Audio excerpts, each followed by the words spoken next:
নীলের সঙ্গে আর একটাও অতিরিক্ত কথা বাড়াতে চাইছিল না সে।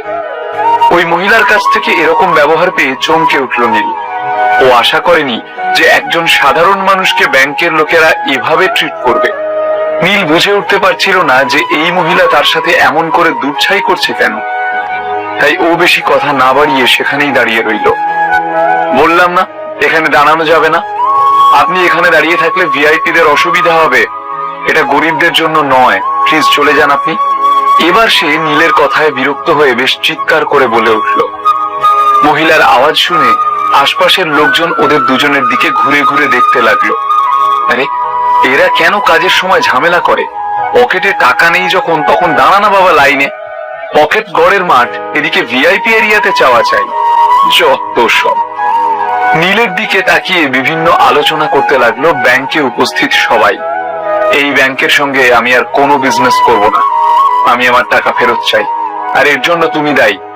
একটা দীর্ঘশ্বাস ফেলে ওই মহিলাটিকে বলল নীল, আপনি আমার কথা বুঝতে পারছেন না? আপনি টাকা তুলবেন তাই তো?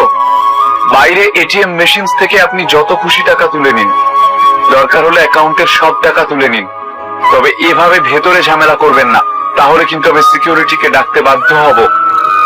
অধৈর্য হয়ে বলল ওই মহিলা, আমি 5 কোটি টাকা তুলতে চাই। আমার মনে হয় না বাইরের কোনো এটিএম মেশিন থেকে একসঙ্গে এতগুলো টাকা বের হবে, কি তাই তো?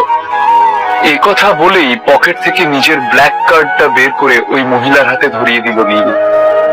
এই ছেলেটা 5 কোটি টাকা ক্যাশ উইথড্র করতে চায়, পাগল নাকি? হঠাৎ করে ব্যাংকে উপস্থিত সবাই নীলকে দেখে মজা করতে লাগলো। এদিকে মুখ বেঁকিয়ে ব্ল্যাক কার্ডটার দিকে তাকালো ওই মহিলা। ও দেখলো যে কার্ডে কারো নাম লেখা নেই। সে কার্ডটা ছুঁড়ে ফেলে দিতে যাচ্ছিল, ঠিক সেই সময় ওখানে ব্যাংকের ম্যানেজার এসে উপস্থিত হলো। নিজের স্টাফের হাতে ব্ল্যাক কার্ডটা দেখে চমকে উঠল সে। এই কার্ডটা কার? অবাক হয়ে জিজ্ঞেস করলো ম্যানেজার। স্যার, এই লোকটা এখানে এসে প্রবলেম ক্রিয়েট করছে, এই কার্ডটা দিয়ে বলছে কিনা কোটি টাকা তুলবে। এই কথা বলে নীলের দিকে কটমুটিয়ে তাকালো ওই মহিলা। জানি না তোমার মতো মাথা মোটা মেয়ে কিভাবে ব্যাংকে চাকরি পেল, এটা ব্ল্যাক কার্ড, গোটা শহরে এই কার্ড আর কারো কাছে নেই। রেগে গিয়ে ম্যানেজার সেই মহিলাকে আচ্ছা করে ঝাড়লো। এদিকে ম্যানেজারের মুখে কথাটা শোনার পর আশেপাশে উপস্থিত সকলের চোখ কপালে উঠে গেল। মেয়েটিও নিজের ভুল বুঝতে পেরে যথেষ্ট ঘাবড়ে গিয়েছিল। মহিলাটির হাত থেকে কার্ডটা ছিনিয়ে নিয়ে নীলের দিকে এগিয়ে গেল সে।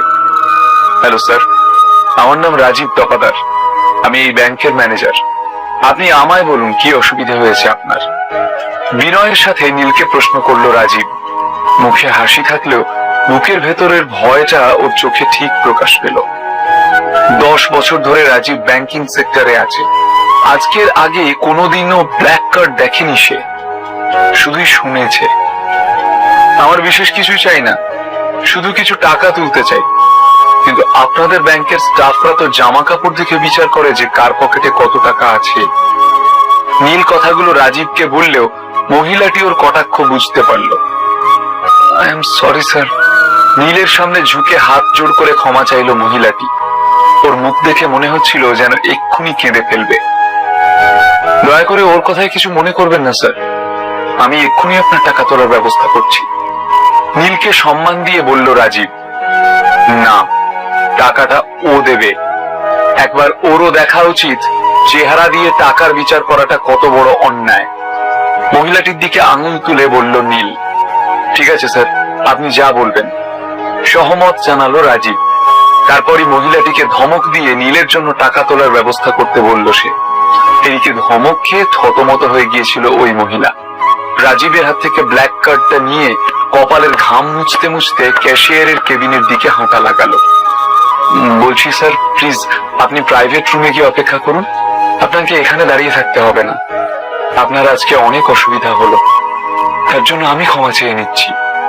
নীলের দিকে তাকিয়ে বলল রাজীব। ওখানে উপস্থিত সকলের চাহনি এখন আগের থেকে অনেক বদলে গিয়েছিল। কেউ আর নীলের চোখের দিকে তাকানোর সাহস পেল না। এদিকে প্রাইভেট রুমে গিয়ে একটু জিরিয়ে নিল নীল। সোফায় বসে পা দুটো টান টান করে ছড়িয়ে দিল। নীলের পিছন পিছন রাজীবও সেখানে এসে হাজির হলো। নীলের জন্য দার্জিলিং চা বানাচ্ছিল সে।